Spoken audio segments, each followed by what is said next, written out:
This is Susanna Calvert with the Foundation for Family and Community Healing. This is our Body, Our Earth series, and we have been talking so far about the parallels between Earth's body and our own. And in the last couple of segments, we talked about how the human body is actually comprised of a system within a system within a system. Our organs are a system, like our skin, our heart, and our brain. Our system, and they are comprised of a system of cells, different cell types, each comprising their different organs, and each of those cells are comprised of subcellular organelles and molecules, which are comprised of atoms and molecules and so on. And they all work together to create this beautiful harmony that allows us to do all the amazing things we're able to do. They all have to be in balance with each other, and when they are separated from each other, they kind of lose meaning. Like if my heart by itself doesn't really have much meaning or purpose on its own when separated from the other parts of the system. And that in order for everything to work properly, everything must be in its proper place, performing its proper function at the proper time and in the proper amounts or quantity. And we talked about this idea that we humans, if we were to zoom out, which maybe we don't do as often as we maybe should, that we are also part of a system of humans, which is part of a system of animals and plants on Earth, which are part of the land, which I believe is Earth's body, which is connected to the system, to the water, which is her blood, and the air, which is her lungs. And so these different parts also comprise the Earth system. And then Earth is part of the solar system, and so on and so forth. So we are all systems within systems, and just like the human body, the Earth body also needs to have balance for each of her parts, and not in isolation, because any one thing in isolation pretty much loses its meaning. We talked a little bit also about when things are not doing the right thing in the right amounts or in the right location, and we gave cancer as an example. Cancer cells are gobbling up resources at the expense of their neighbors, and eventually at the expense of the organism itself.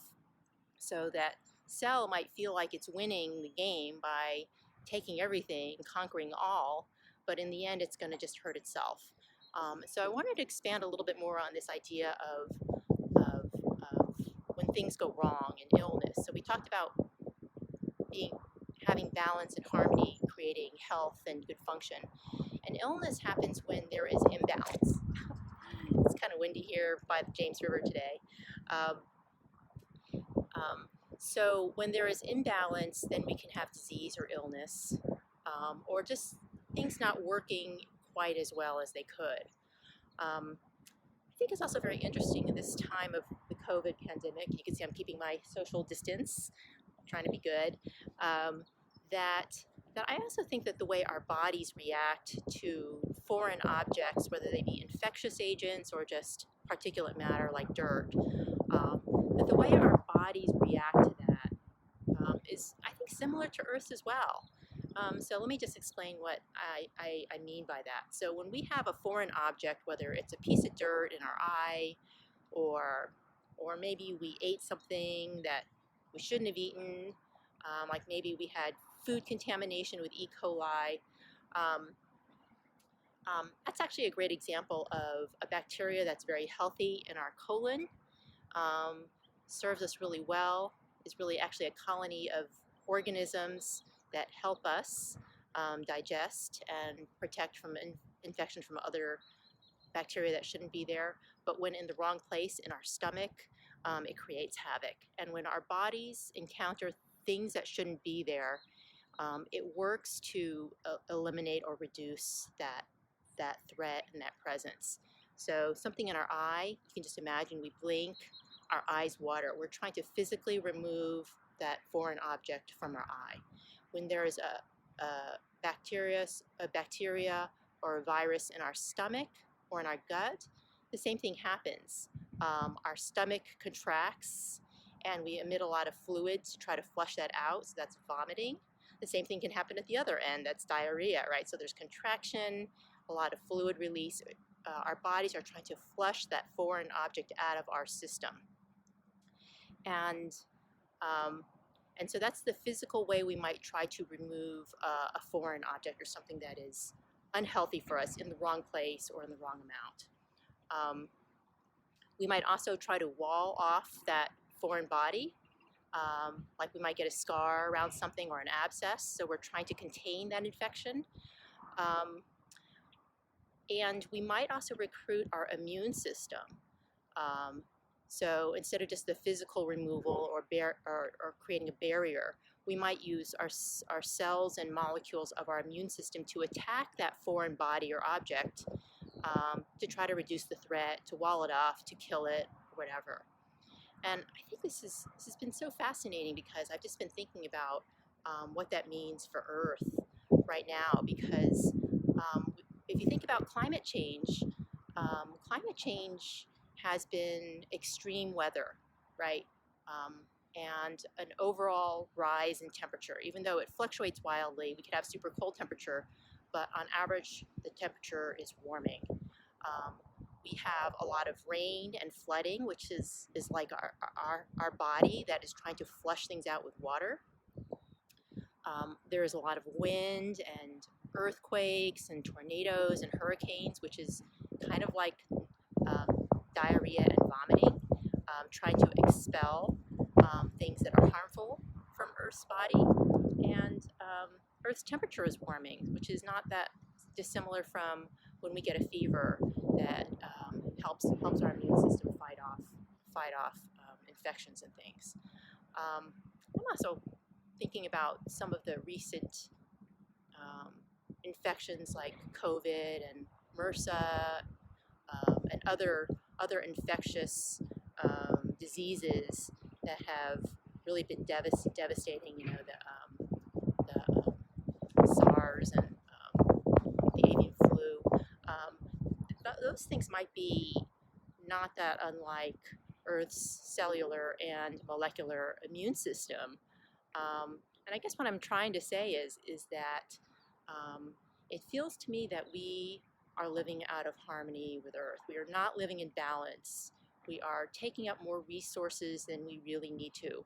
We are living at the expense of other species in our ecosystem. And it wouldn't surprise me at all if Earth's body is reacting to human behavior, overly aggressive behavior, in the same way our own bodies would react if something is growing out of control, or is where it should not be within our own bodies. I picked this spot because we have our beautiful James River in the background. I hope you can see it. But you can also see that this is the city of Richmond astride the river. And the river is a beautiful resource for Richmond. I mean, there's recreation and water sports and fishing, swimming, really all the way from here upstream.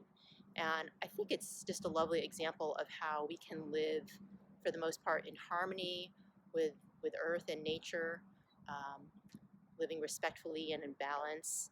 And when we do, we can both prosper and be well. But when we start being overly aggressive and not staying within our own guardrails, that we can create disorder and poor health, not only for ourselves but for Earth. So I feel like Earth is, in many ways, even if she is not vocalizing it verbally in the way that we communicate with each other, Earth is telling us in many ways that we are out of balance with our ecosystem, that we are behaving like invaders, we are behaving like a cancer, and that her body, her immune system, is trying to put us into check and restore a proper balance. So I feel that even though this may seem implausible and preposterous to you, I also know that nature is recursive. I think I'm using that word right. But what happens on a small level also happens at a large level, and what we can learn from our bodies at either the level of the whole organism or one of our subsystems like our organs or our cells, we can also see at a larger scale, and those patterns and those principles tend to replicate themselves.